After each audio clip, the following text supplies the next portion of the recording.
Bentornati sul canale, oggi voglio parlarvi di questo telecomando remoto JJC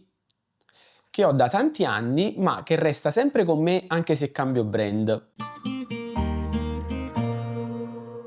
Ciao a tutti, io sono Enrico, qui sul canale porto dei contenuti per gestire meglio le vostre fotocamere e poi di volta in volta vi faccio vedere l'attrezzatura che compro per alimentare questa mia passione fotografica. Come sempre, se i video che faccio vi possono piacere, vi invito a iscrivervi al canale spuntando la campanellina, a commentare, a mettere like ai miei video e a seguirmi anche sugli altri canali social come Instagram e TikTok dove pubblico dei reel più brevi. Ho comprato questo telecomando ormai diversi anni fa, quando possedevo la Fujifilm X-T4 se non erro, è prodotto, come dicevo all'inizio del video, da JJC, un'azienda specializzata in accessori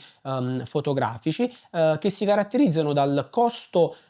contenuto, ma sono comunque prodotti secondo me fatti bene, pensati bene e che per quanto riguarda la mia esperienza sono anche duraturi nel tempo. Iniziamo col dire perché io mi trovo bene con il telecomando di scatto remoto e sto parlando di un classico proprio telecomando solo per lo scatto remoto, cioè questo non è un telecomando più complesso come quelli ad esempio con l'intervallometro, quelli per fare i time lapse eccetera. No, questo è il classico telecomando per far scattare la macchina fotografica praticamente da lontano. Ovviamente qualcuno di voi potrebbe obiettare che questo accessorio è quasi anacronistico, perché praticamente tutte le macchine moderne ormai hanno la connessione wireless sia Bluetooth che Wi-Fi, e quindi con l'app nativa noi possiamo comandare dal nostro smartphone, dal nostro tablet in remoto la macchina fotografica, e quindi ovviamente possiamo impostare anche i parametri e possiamo anche farla scattare. Questa cosa è verissima, però personalmente io preferisco l'immediatezza e la semplicità, volendo, e anche secondo me la maggiore comodità di un telecomandino, perché praticamente io ho preso questo telecomando quando faccio delle sessioni di ritratto a casa, ad esempio nel periodo natalizio. Noi facciamo i classici ritratti di Natale, quelli con lo sfondo natalizio, e quindi praticamente mi serviva qualcosa per comandare la macchina a distanza in tutte quelle foto in cui praticamente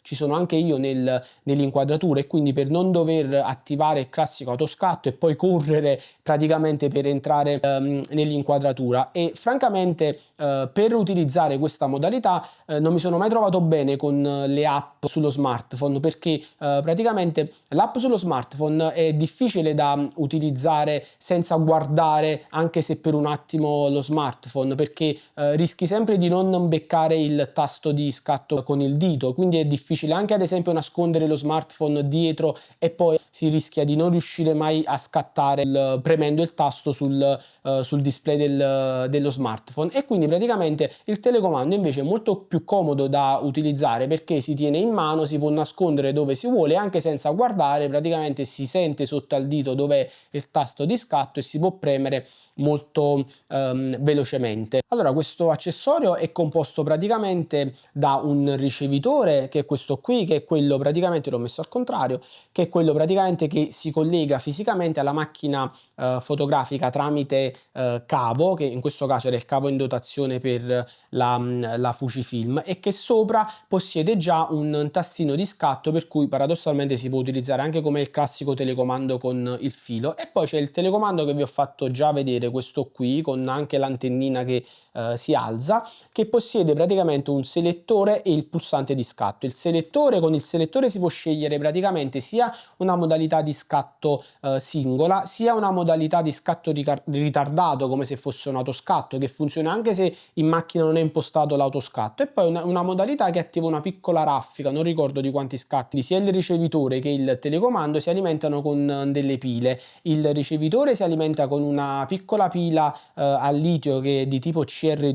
mentre il telecomando con una pila che si chiama MN21. Sono comunque delle batterie molto comuni, si trovano in qualsiasi brico, in qualsiasi negozio, o tranquillamente online anche su Amazon, sono facilmente reperibili, non costano nemmeno tanto e durano anche molto. Poi, come dicevo, il ricevitore si collega alla macchina fotografica con il filo, ed è questa, diciamo, la caratteristica che rende questo accessorio, questo telecomando, pressoché universale e che potete praticamente utilizzare sempre una volta che lo comprate, anche se cambiate brand, se cambiate tipo di macchina